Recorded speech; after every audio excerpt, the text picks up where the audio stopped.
আজ আমি যা যা রান্না করব সেই সবই আপনাদের সাথে শেয়ার করছি। আসসালামু আলাইকুম। আশা করি সবাই ভালো আছেন। আমিও ভালো আছি আল্লাহ তাআলার অশেষ রহমতে। আমি 2টা কড়াই গ্যাসে বসিয়ে দিয়ে পরিমাণ মতো দুটো কড়াইতে তেল দিয়ে দিচ্ছি। এখন ভাজির জন্য কিছুটা শুকনো মরিচ ভেজে নিব।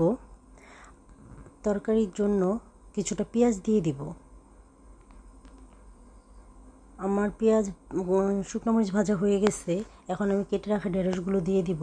পরিমাণ মতো পেঁয়াজও দিয়ে দিব। আরেকটি কড়াইতে দেখব পেঁয়াজ কতটা ভাজা হচ্ছে আর কি। সামান্য পরিমাণ লবণ দিব, যেহেতু ভাজি কম এর জন্য লবণও কম দিয়েছি। আমার এই কড়াই তো পেঁয়াজ ভাজা হয়ে গেছে। আদা রসুন বাটা 1 চামচ, হলুদ মরিচ ধনিয়া গুঁড়া 1 চামচ, পরিমাণ মতো পানি দিয়ে ভালোভাবে কষিয়ে নিব। সামান্য পরিমাণ লবণ দিব, কেননা আজ আমি লবণ দেওয়া নোনা ইলিশ মাছ রান্না করব ডাঁটা আলু দিয়ে। এমনিতেই লবণ দেওয়া থাকে, এই মাছটা তো অনেক তরকারিতে লবণ হয়ে যায়, তাই সামান্য পরিমাণ লবণ দিচ্ছি। তরকারিটা ভালোভাবে নেড়ে কষিয়ে নিব। যতটুকু প্রয়োজন পানি ততটুকুই দিব সিদ্ধ হওয়ার জন্য।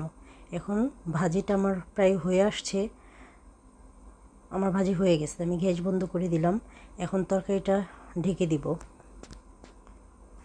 আমার তরকারিটা প্রায় হয়ে আসছে। ঝোলটা কমে আসলে নামিয়ে ফেলবো, কেননা লবণ দেওয়া নোনা ইলিশ মাছে ঝোল রাখতে নেই, মানে আমরা ঝোল খাই না আর কি, যে খাওয়ার খায়। আমার ভাজিয়া তরকারি হয়ে গেছে। এখন আমি গরুর মাংস দিয়ে পেঁপে দিয়ে রান্না করব। পরিমাণ মতো তেল দিয়ে দিচ্ছি, পেঁয়াজও দিয়ে দেব। পেঁয়াজ ভাজা হয়ে আসছে। এখন পরিমাণ মতো আদা বাটা দিয়ে দিব।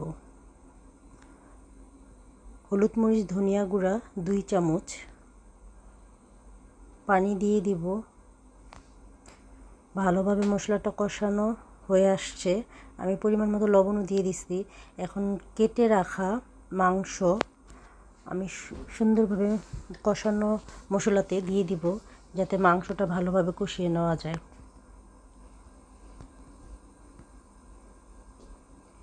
আমি নেড়ে চেড়ে মাংসটা ঢেকে দিব, মানে ভালোভাবে সিদ্ধ হওয়ার জন্য।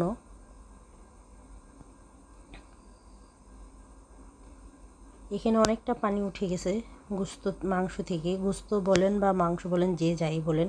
এখানে আমি এলাচ, দারচিনি, গোলমরিচ, শাহি জিরা, তেজপাতা দিয়ে দিচ্ছি। এখন আগে থেকে কেটে রাখা পেঁপে আলু দিয়ে দিব, দিয়ে ভালোভাবে কষিয়ে নিব। ঢেকে দিব সিদ্ধ হওয়ার জন্য। এখানে আমার